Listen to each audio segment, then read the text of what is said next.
Creativity is that one thing that just consumes everything that you're doing. And you got to go, well, do I answer the call? Or do I find myself guilt tripping the journey because it's like, I'm not in the mood. Therefore, I must be blocked, right? That's not true at all. That's not true. Learn to build that relationship with your creative self. And you'll begin walking in ways that bring you more victory than loss. Unplugged, because we will always say yes to creativity, totally uncut, because we all make mistakes.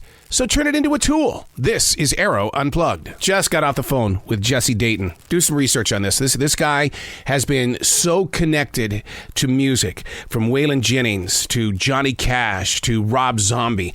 And to have a conversation with such a creative spirit that gives himself permission to don't put any walls in front of me. We're going to be creative. It's just fascinating. You kind of sit back and you go, I'm not so weird after all.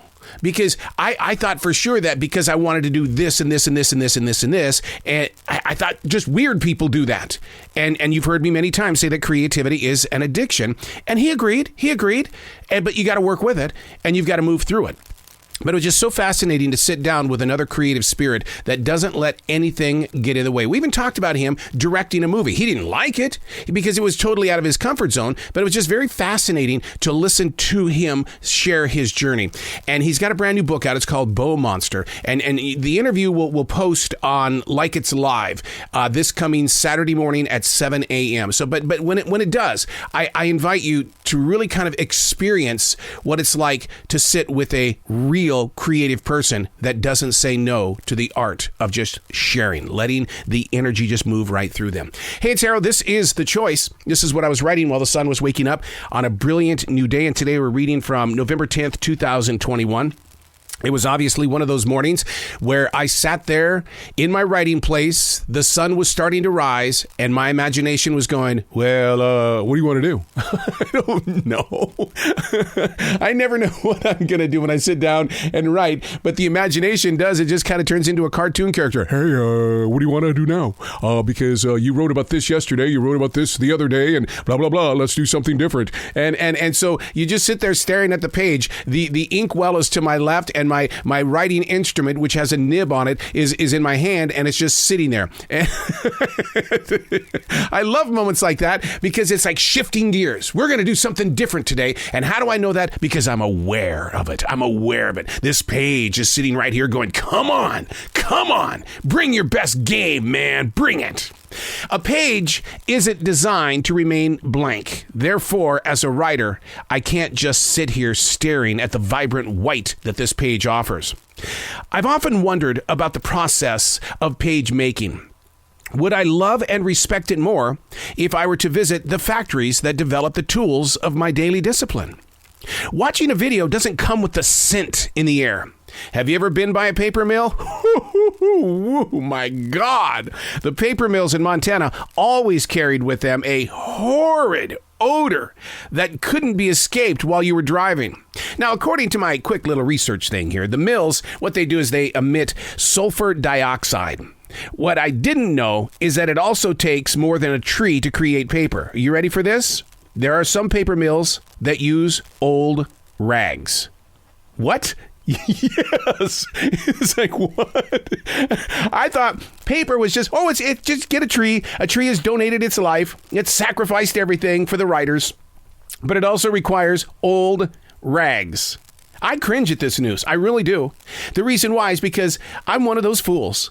I'm notorious for chewing on paper. When I don't have gum, in goes the paper. I got to chew on something. What am I really eating here, right? Well, got to do some more research, and it shows that very little nutrients are found in paper, and it's usually pretty much harmless unless there's some sort of ink on it. And let me tell you, during my days on this planet, I have chewed on paper that has had ink on it. It's come from the copy machine and things like that, and instantly I would go, it's just my relationship with paper. But, someone who consumes a lot of paper, what research shows is that they suffer from a thing called pica, P-I-C-A, pica. It just involves that, that the things that you put in your mouth. And I do chew on pencils. That's why you'll never see a pencil inside this recording studio, because I will chew it up.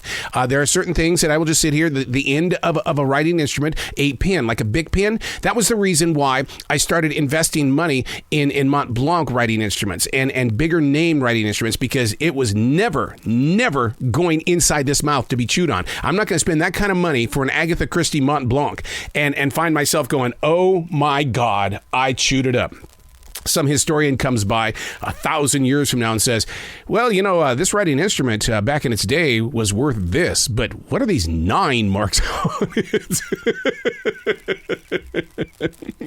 So I guess the moral of the story today, or the lesson learned, is that yes, you're going to have those days where you don't want to write, you don't want to create, you don't want to go to work. But you got to remember that a page isn't designed to remain blank. Your day is not designed to remain blank. And we have become this generation, especially since COVID-19, that when we don't want to do something, we choose to binge watch.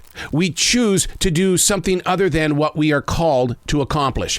And that's that wall we've got to get through. And you got to put yourself in a position just like Jesse Dayton and make sure that you don't have walls. Make sure that you don't have things that are standing in the way, and give yourself permission. Go ahead. Ask yourself, do you really want to do this? Yes. What's stopping you? You.